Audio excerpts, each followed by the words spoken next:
La mujer que escribió una carta antes de morir: no miren debajo de mi cama. Hay advertencias que se sienten como susurros, leves brisas que se pueden ignorar fácilmente.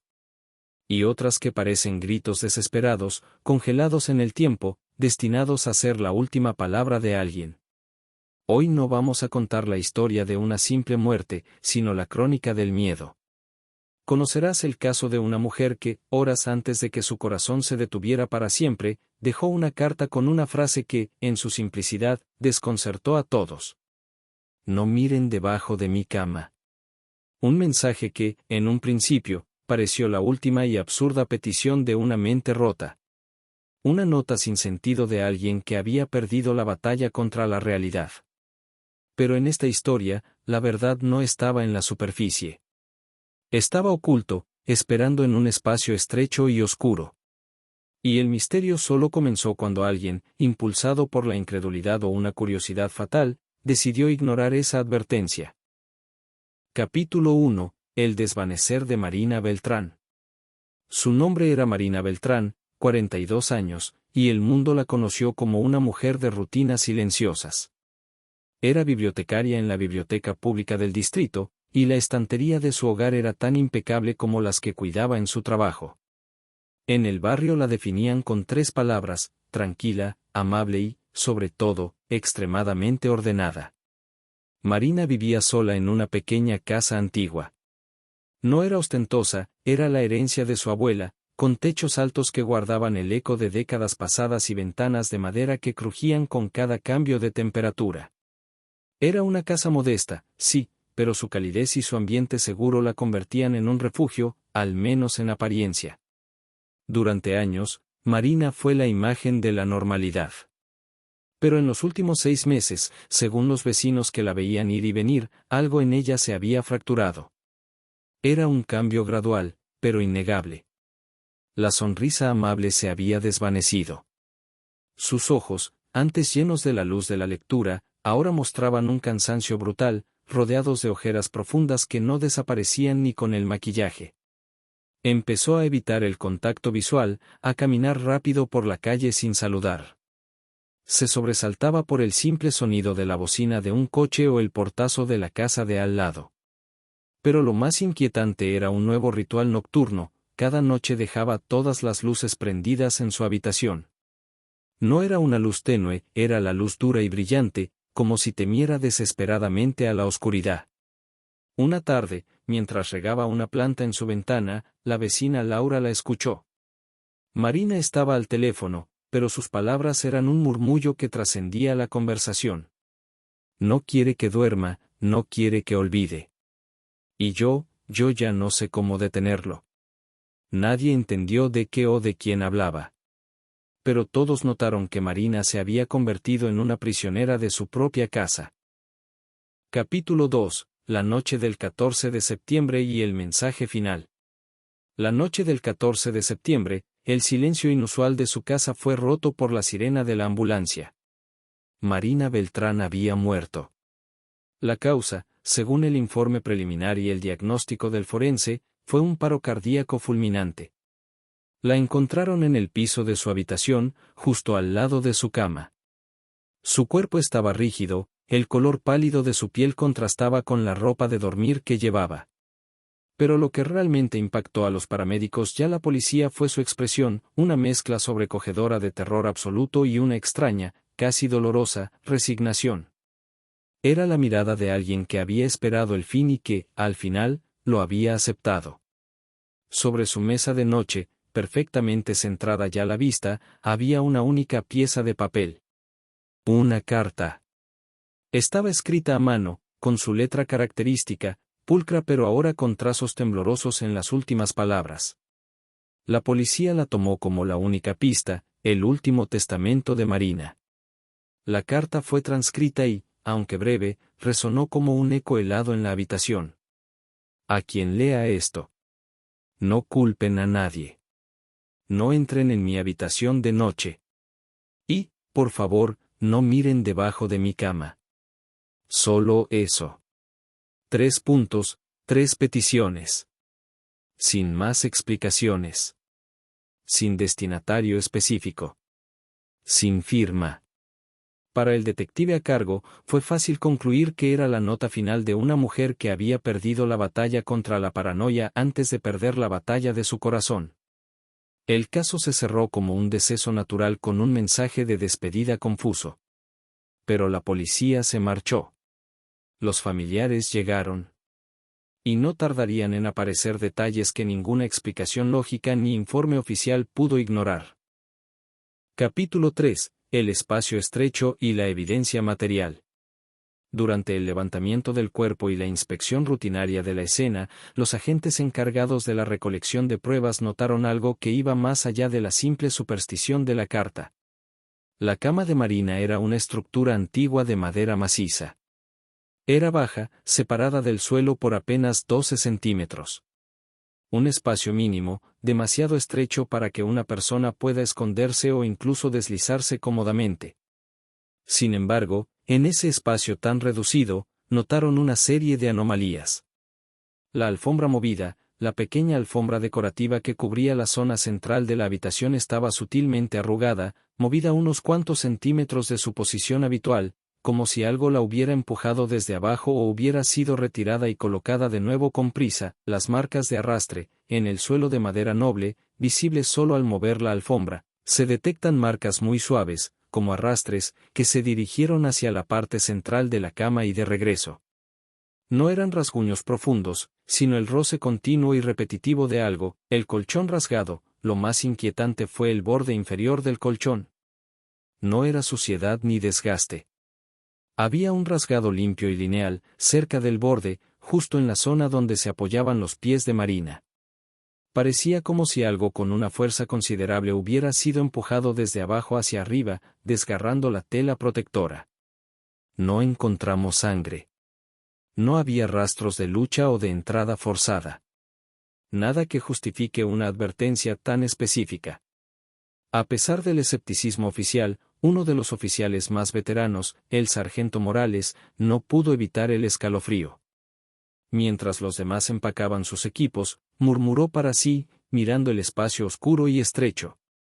Para que alguien muera de miedo y diga que no miren debajo de su cama, es porque algo ahí hubo que la estaba regresando loca. Y si no se lo llevó, quizás solo se movió. La cama fue catalogada como evidencia y se ordenó su traslado. Pero la respuesta a la pregunta, ¿qué había ahí?, seguía sin aparecer. Capítulo 4. El testimonio del vecino y la silueta inquieta. Días después del incidente, la casa de Marina se convirtió en un foco de morbosa curiosidad. Fue entonces cuando Diego Ramos, un hombre mayor y reservado que vivía justo enfrente, decidió contactar a la familia. Se sentía responsable. Diego era un hombre de hábitos, que se acostaba tarde y era un testigo involuntario de las rutinas de Marina. Lo que contó, a la luz de la carta y el estado de la habitación, sonó menos a chisme de vecino y más a una confesión escalofriante. Según Diego, en las últimas semanas antes de la muerte de Marina, el silencio de la noche se había roto por ruidos extraños que provenían de su habitación. Ruidos que, en su mente, no tenían sentido. Pasos y arrastres. Cada noche, poco después de la medianoche, Diego escuchaba unos pasos ligeros en el piso, suaves, como si una criatura pequeña y descalza caminara con cautela. A esto le seguían arrastres sutiles, el sonido de algo se movía lentamente sobre madera. Golpes ahogados. El sonido más frecuente era un golpe sordo y ahogado, siempre desde el mismo punto. Como si alguien presionara el colchón con el puño cerrado, una y otra vez, desde abajo, describió Diego, con la voz temblorosa. Pero la noche más perturbadora fue una semana antes del deceso. A eso de las 3 de la mañana, Diego no podía dormir. Miró por su ventana, justo frente a la de Marina, que estaba iluminada con la luz encendida, como de costumbre. Vio la silueta de alguien sentado sobre la cama de Marina. No era Marina, la figura parecía muy pequeña, infantil o encorvada. Estaba inmóvil, con la cabeza ladeada en un ángulo antinatural, mirando fijamente el suelo, justo a la altura del borde del colchón. Marina vivía sola. El corazón de Diego se aceleró. Parpadeó, frotándose los ojos para asegurarse de que no era un truco de la luz. Cuando volvió a mirar un segundo después, la figura ya no estaba. La cama parecía vacía, iluminada, pero vacía. Él nunca se atrevió a cruzar la calle para preguntar. Ahora se preguntaba si la figura no estaba mirando el suelo, sino la estrecha abertura debajo de la cama. Capítulo 5. Las voces del diario secreto. La búsqueda de un testamento oficial llevó a los familiares a revisar los cajones viejos de la casa. Escondido bajo unos papeles sin importancia, dentro de una caja metálica cerrada con llave, encontró un diario. Era el diario de Marina, y no hablaba de su vida diaria, sino de sus últimos 90 días de terror. Las entradas eran cortas, febriles, a veces apenas legibles. Eran la voz de una mujer que se estaba ahogando en su propia paranoia. Día 3. Escucho debajo de pasos de mi cama. Pensé que era la madera crujiendo por el frío, pero es un ritmo. Es como si alguien respirara ahí, muy cerca del suelo. Intenté hablar con él, pero se detuvo. Día 18. Hoy sentí algo tocar mi tobillo mientras bajaba del colchón. Solo un roce, pero juraría que fueron dedos, largos y fríos. La piel se me erizó. Lo busqué con la linterna. No hay nada. Día 27. Hice que revisaran toda la casa, desde el ático hasta el subsuelo. No encontraron nada. Los obreros me tomaron por loca. Pero no puedo dormir. No es mi paranoia. Él sí está ahí. Día 40. Las luces me ayudan. Si lo mantengo iluminado, se queda en silencio. Pero si cierra los ojos un segundo, el golpe bajo la cama vuelve.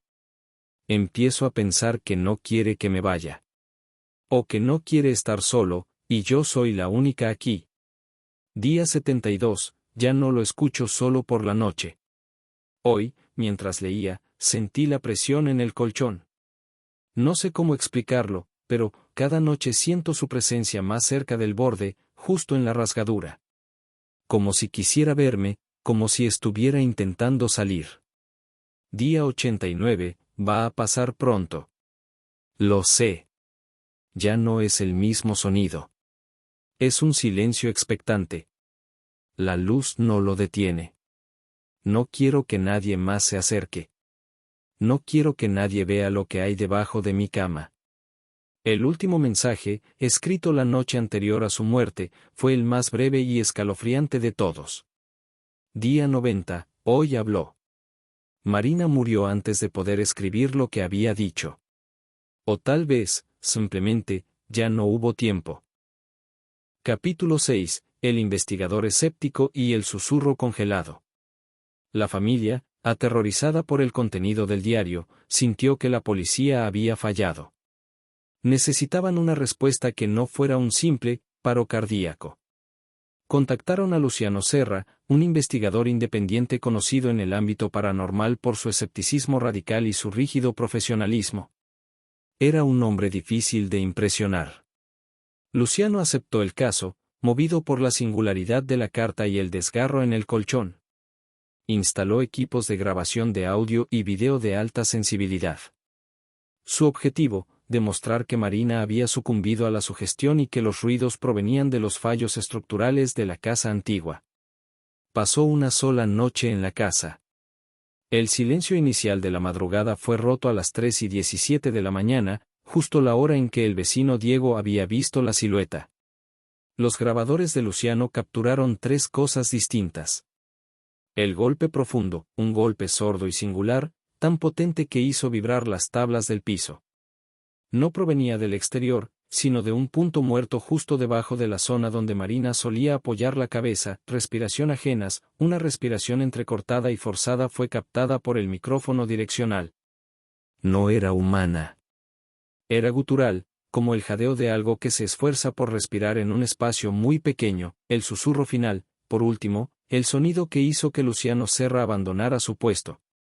Un susurro, apenas audible, que se grabó como si hubiera sido dicho directamente en la tela del colchón, amplificado por la caja de resonancia de la cama. No te vayas. Luciano salió de la casa antes de que amaneciera. Estaba pálido, y su habitual postura rígida se había desmoronado. Canceló la investigación de inmediato, cobró solo por el equipo alquilado y se negó a revisar las grabaciones de video, que permanecieron como un misterio. Cuando la familia, desesperada, lo presionó para que dijera que había visto, el escéptico profesional, el hombre de ciencia, solo pudo articular una frase. No estaba debajo de la cama, señores. Él no se escondía, estaba esperando debajo de la cama. Nunca quise explicar la diferencia.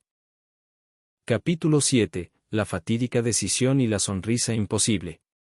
A pesar de las advertencias del diario, el abandono de Luciano y el miedo palpable que se había apoderado del vecindario, había un miembro de la familia que se negaba a creer. Ricardo, el sobrino de Marina, un joven de 20 años, atribuía todo a la histeria colectiva. Es una casa vieja y una tía neurótica. Eso es todo, repetía su padre. Una semana antes de que la casa fuera oficialmente puesta en venta y demolida, si era necesario, Ricardo decidió ir y probar que no había nada. Lo hizo solo, de noche, sin avisar a nadie. Quería llevarse la cama y la mesita de noche de su tía, le parecían piezas valiosas, y no permitiría que un fantasma de 10 centímetros de altura se las impidiera. Entró en la habitación, subió la linterna del celular y se acercó a la cama. Le pareció ridículo el miedo que la rodeaba. Se arrodilló, se inclinó y acercó la linterna al espacio estrecho. Lo que Ricardo vio en ese diminuto hueco rompió el marco de su realidad en pedazos. La linterna ilumina la base de madera, las patas de la cama, el polvo. Y luego, en el centro, cerca de la zona rasgada del colchón. Minutos después, salió corriendo de la casa. No grité, lo que lo hizo más aterrador. Simplemente corrió, pálido, temblando incontrolablemente, incapaz de articular una palabra coherente. Su padre tuvo que sedarlo. Cuando finalmente pude explicarse, varias horas después, sus palabras fueron lentas, forzadas y llenas de terror primario. Había ojos. Eran redondos, húmedos y muy grandes, como los de un animal que ha pasado mucho tiempo en la oscuridad. Hizo una pausa, y luego la parte que congeló la sangre de su familia. Pero no eran humanos. Y no estaban mirando. Estaban sonriendo.